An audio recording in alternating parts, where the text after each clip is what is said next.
Ms. Jaya and Ms. Usha are sitting to discuss the ways they can adopt to improve the behaviors of students in class. Ms. Jaya states, Behavior of our students is sometimes dependent on how safe they feel. By safety, I mean emotional safety. Ms. Usha is curious to know what emotional safety means. Ms. Jaya goes on to explain, emotional safety is an experience where a student feels safe to express her or his emotions, has confidence to take risks, and is excited to try something new.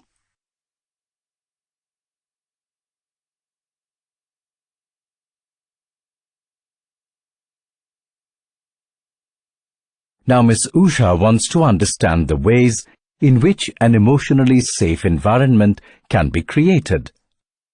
Ms. Jaya continues to explain that an emotionally safe learning environment can be achieved by a well-outlined emotional safety management process. This process helps students to become self-aware, acquire the right knowledge, attitudes and skills they need to recognize and manage their emotions, and are able to make responsible decisions.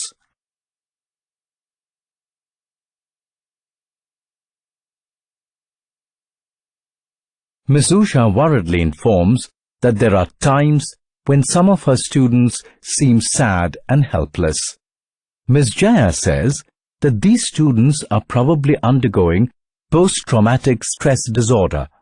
She explains that the students who are victims of violence or even witness violence show symptoms of depression, dissociative reactions, and feelings of helplessness, emotional dysregulation, aggression, intrusive thoughts, and flashbacks. Thus, as teachers, it is important that we protect our children against violence.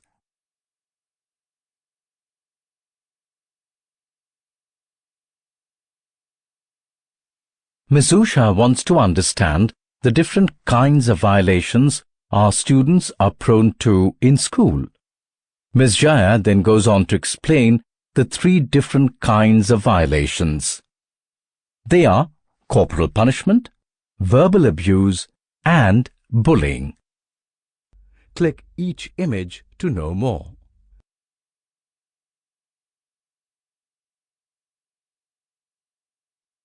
The United Nations Committee on the Rights of Child defines corporal punishment as any punishment in which physical force is used with the intention of causing some degree of pain or discomfort, no matter however light.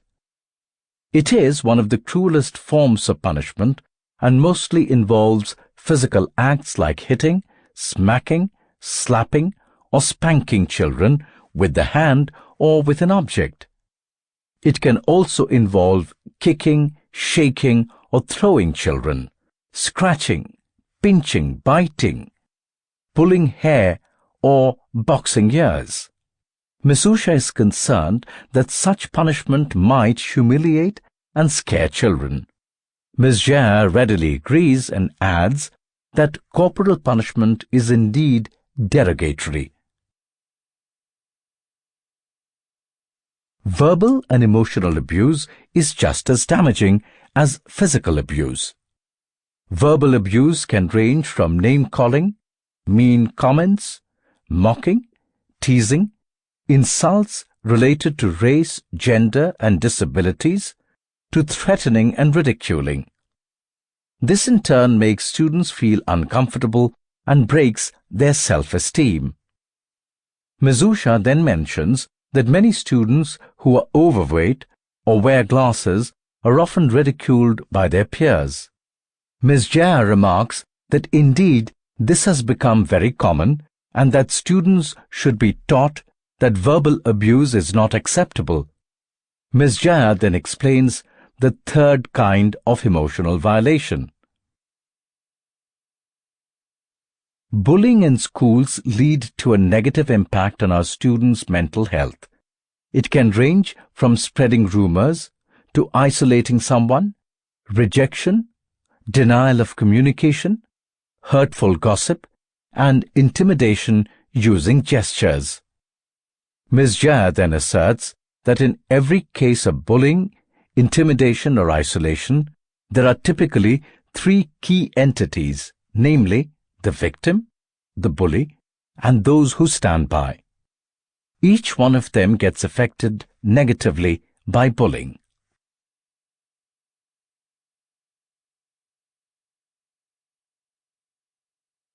Ms. Usha informs Ms. Jaya that there have been times when her students have appeared emotionally disturbed.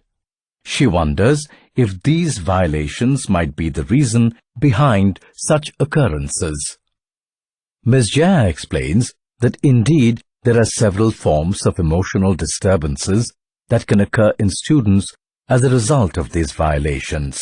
Depending on the kind of emotional safety violation, students may showcase several symptoms ranging from shock to confusion, anxiety, fear, guilt, denial, or even complete withdrawal.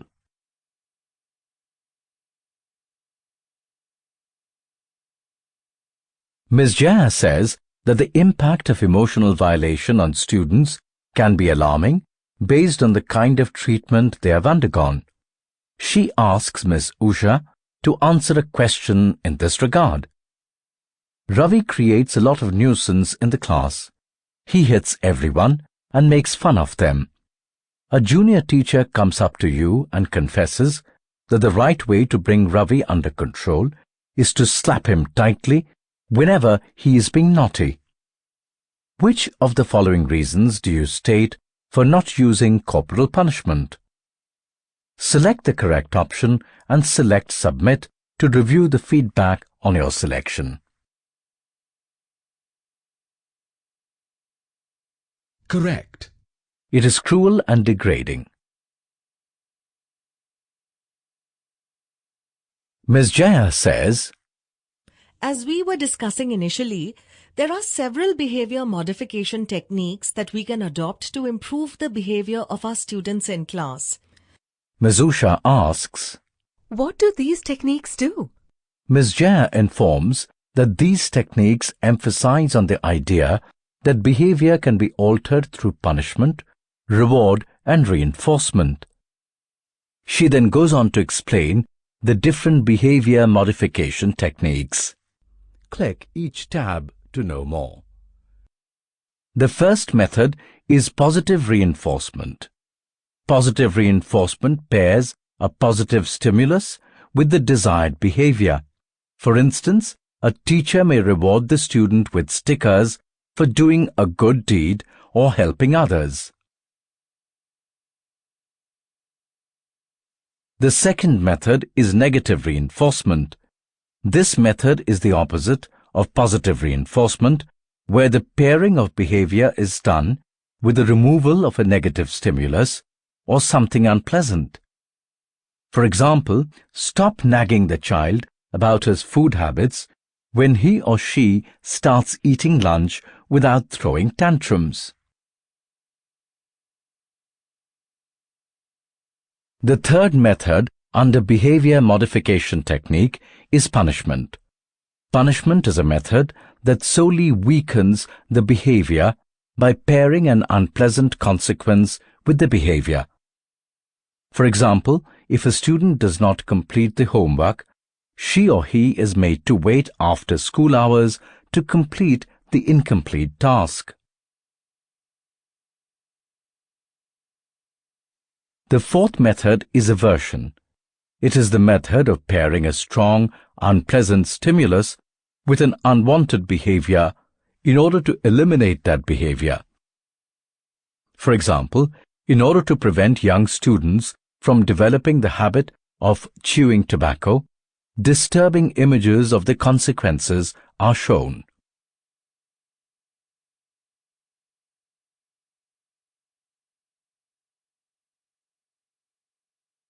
There are several other behavior modification techniques that we can adopt. Click each tab to know more. The fifth method is extinction. Extinction is the method of removal of all reinforcement, positive or negative, that might be associated with the behavior. For example, if a child is fussy about food, stop taking the lunch away from her or him. Thus, the child will not get the desired response for his behavior.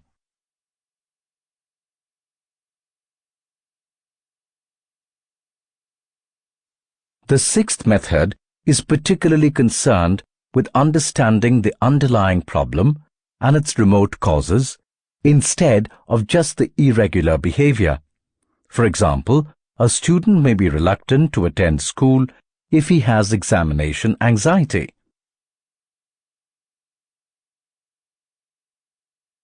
The seventh method stresses on the teacher's need to direct and control the classroom environment of the misbehaving student.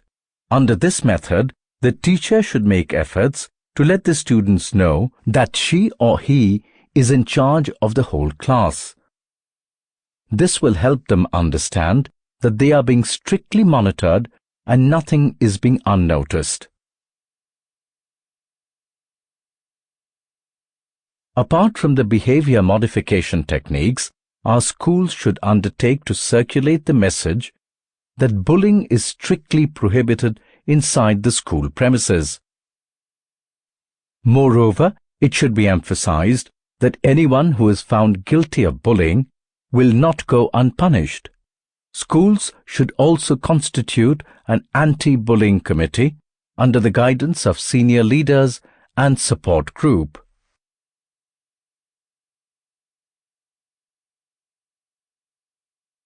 Ms. Usha asks that whether or not the same strategies can be applied on every student of the class. Ms. Jaya explains that we cannot have the same strategy for every student. However, there are some basic rules that can be followed for effective classroom management. It is advised that we make efforts to demonstrate the behavior we want to see in our students. We should encourage our students to set up guidelines and rules for the classroom.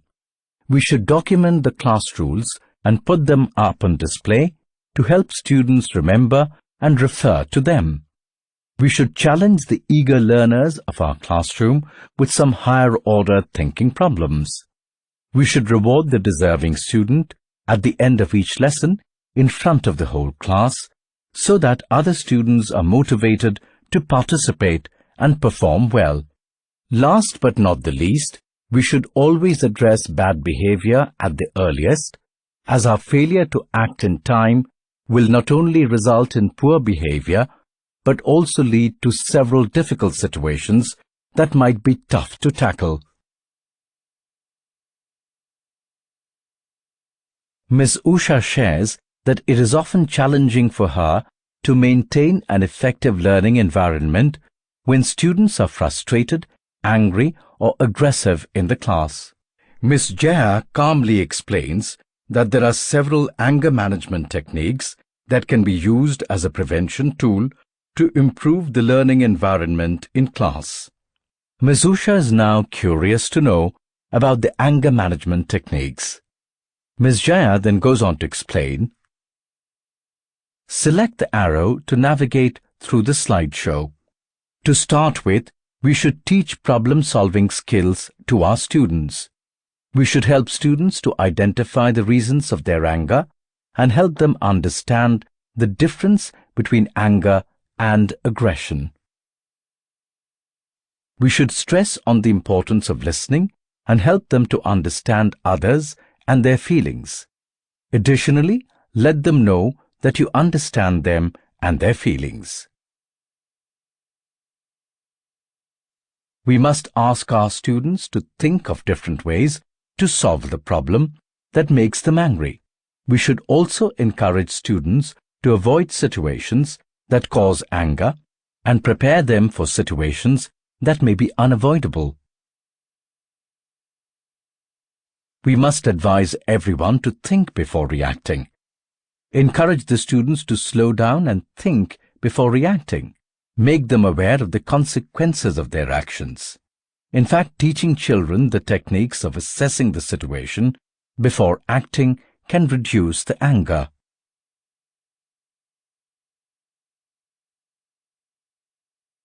Ms. Jaya continues to explain. She says that apart from the ones she has already mentioned, there are several other techniques too that can be used for effective management of anger. Click each icon to know more about the techniques.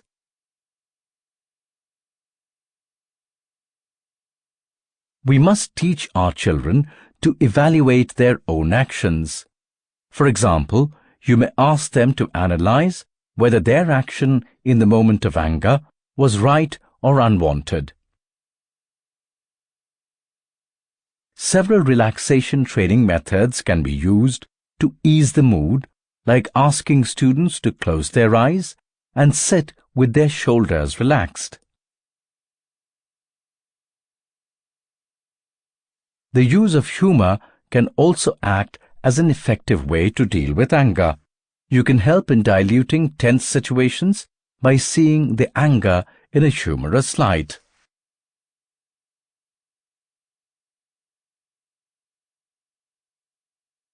Ms. Jaya emphasizes that adopting the right anger modification technique is essential to ease the situation. She then asks Ms. Usha to answer a question. Anuja was waiting for her father to pick her up after school. He was late once again. She started wondering why he was late again, and this thought made her very angry. Which of the following statements should be considered by Anuja to control her anger? Select the correct option and select Submit to review the feedback on your selection.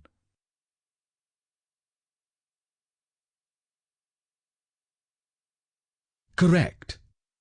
He always takes care of her. Probably he has a genuine reason to be late. And now that we have reached the end of the module, let us go through the summary to revise the key concepts. An emotionally safe learning environment can be achieved by a well-outlined emotional safety management process. There are various forms of emotional safety violations, namely corporal punishment, verbal abuse, and bullying. These forms can have a negative impact on our children. Corporal punishment involves actions like hitting, smacking, and slapping, among many others. Verbal abuse involves name-calling, teasing, and insulting, whereas bullying involves actions like isolation, rejection, and intimidation. An effective emotional safety management can be brought about with the help of proper behavior modification techniques, classroom management techniques, and anger management techniques. Behavior modification technique includes a systematic approach that emphasizes on the idea that behavior can be altered through punishment, reward, and reinforcement. Classroom management techniques include modeling the right behavior, setting and documenting classroom rules, encouraging initiative, rewarding and addressing bad behavior. Anger management involves listening to students, understanding their feelings, and helping them evaluate the situation and their actions. In the end, the message for us is, we should help create a life for our students that makes them feel good from the inside, not one that just looks good on the outside.